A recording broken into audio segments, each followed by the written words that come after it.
One of my favorite horror films of 2024 was the Hugh Grant movie from writer-director team Scott Beck and Brian Wood's Heretic. For those that haven't seen it, this video will be chock full of spoilers, so admonitiestis. One of the most frequent questions I've been asked and seen in discussion is, what is the true religion according to the messaging of the film? In essence, who won the theocratic debate? Sisters Barnes and Paxton or Mr. Reed? Or for that matter, Mr. Reed's final point of control? My theory? None of them. And if you'll allow me, I'll explain why. The reason this was one of my favorite films of the year was beyond the razor-sharp dialogue, it worked on multiple layers. The surface storyline of a madman terrorizing two girls, the subtext of theocratic debate, and the symbolism of what lies underneath it all. If you know me from my previous channel, Rotted Reviews, you know I'm a man that enjoys a good old meat and potatoes movie that delivers what it promises with nothing underneath. A slasher that provides good gore with good characters and a playful story? Yes, please. But I also love films that have more lying under the surface, and are able to be vivisected and debated ad nauseum. The topics of conversation between the characters in this movie were like fencers wielding their foils, parrying and defending while always looking for an opening to attack. Beyond that, the allegorical symbolism of the descent of Sister Paxton through Dante Alighieri's 9 levels of hell was portrayed with a masterful, deft hand. And of course sex and a cameraman filming them, like an amateur pornography type thing. All right, let's get you a baptism. Are you ready to hear about our Heavenly Father's plan for you? Yeah, because I think your rhetoric is thin. Your garage sale board game metaphor is kind of offensive. Unlock my brain.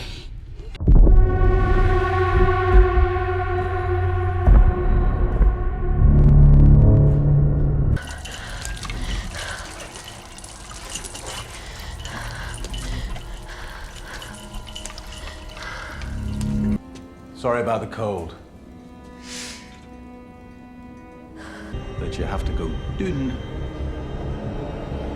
in order to go out. That second layer of the film, though, beyond the surface and before the symbolism, we have the subtext, which is the heart of the theocratic debate embedded within the movie, where Mr. Reed challenged the core belief system of two girls unprepared for this level of discourse. He brought up several key points that are often the bread and butter of agnostic or atheistic talking points when discussing the logical and oftentimes hypocritical stances of organized religion. Mormonism was firmly within Mr. Reed's crosshairs, but the larger scope of his argument equally dissected Christianity and even fundamental Abrahamic religions as a whole. Unprepared though the girls were, and facing an ever-growing fear of malice and malevolence, they held their own, countering debate points with efficient takedowns of his oversimplified generalizations, all happening within a multi-layered give and take to wrestle the upper hand while simultaneously recognizing the growing stakes involved in the exchange. Throughout, one could not help but wonder what Mr. Reed's point actually was. He was clearly learned and studied a multitude of religions, but his stance did not seem to be one of stark atheism. He touted that he was willing to teach them the one true religion. This was simply his path for the lessons that lie ahead. Eventually, Mr. Reed takes them further down the levels of hell and attempts subterfuge in an effort to trick them into thinking they witnessed a miracle, depraved though it was. When this fails to deliver the intended results, this is when he fatally wounds Sister Barnes and leaves her for dead. The remainder of the story is left for Sister Paxton to navigate, who up until now seems the more timid and accommodating of the two, the one that is willing to meekly placate for the sake of de-escalation. Fortunately, she began showing more resolve and continued confidently down the rabbit hole until that fateful moment, the bike lock. So here is the key moment where I will make my point about what I feel the true religion of Heretic and Mr. Reed actually is. The bike lock. Ultimately, Sister Paxton surmises by the presence of the bike lock, Mr. Reed is attempting to communicate to her that she is there only because he willed it to be so, and that the one true religion is control. Mr. Reed seems joyous that the message he intended to lead her to lands home effectively. However, I have doubts about this. I think Sister Paxton was right until she wasn't. And even Mr. Reed himself would likely disagree with me, but I think he would have to be a bit more honest with himself to see what I see. Here's the line that I'm latched onto. You wanted me to know the only reason I'm standing here right now is because it is exactly where you want me to be standing. Look, control is neither a good nor bad thing in its own right. To exist within a societal construct as an organized species and to avert anarchy, we live in a system of control. The laws, ordinances, and societal structures we create and agree to are all methods of control. Some structures of control are known and consented to.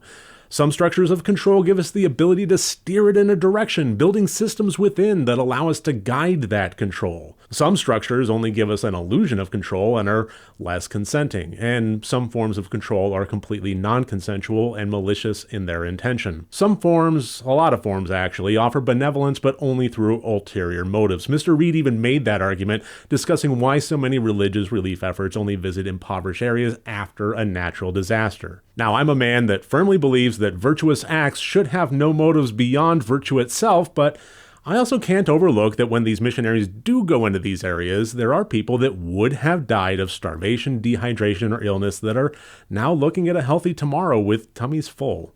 My point is, control is neutral. It can be used for good and it can be used for evil, but it by itself is a neutral element of behavioral structure that we all reside within one way or another. If Mr. Reed wanted to exhibit the true religion of control, he could have done so in a multitude of ways that did not involve fear, violence, or abuse. If he had intimate knowledge of behavioral studies, psychology, and theocracy, he could have easily taken both girls for an exceedingly thrilling roller coaster ride of a conversation without the need to show his hand or close his fist. As much as he wanted Sister Paxton to come to the conclusion that she did, there was one thing that was more important to him than even that: the real, one true religion of the film. He wanted her to know he was controlling her. He didn't need to do it in a way that she ever saw the puppeteer's strings, but he did.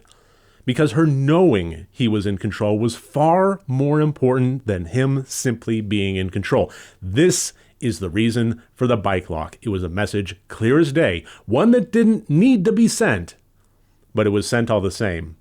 It was of paramount importance to Mr. Reed that Sister Paxton knew he was controlling her because he wished to break her, as he had broken the other women in the cages. Taking someone that has built their entire lives upon a foundation of belief and doing everything possible to dismantle that belief, killing her friend in front of her, showing her that none of her choices that evening ever mattered in the wake of his control, and making sure she was keenly aware of all of this by the end. He was trying to break her. He wanted dominion of her and her choices, and he didn't want them out of benevolence, but out of malice. The real religion of Mr. Reed and Heretic was cruelty. Religion was the mask, control was the subterfuge, cruelty was the point. I don't believe that the gender roles of the three main characters were an accident. I'm keeping my public stance on this channel as apolitical as possible.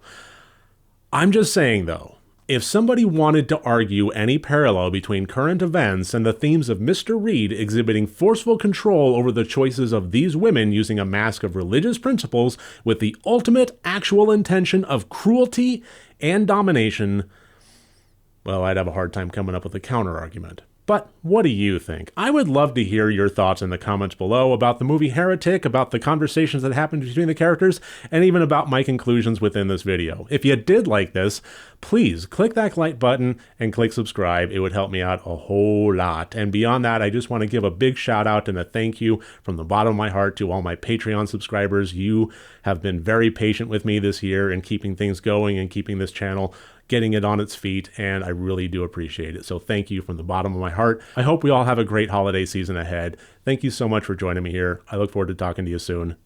Bye-bye.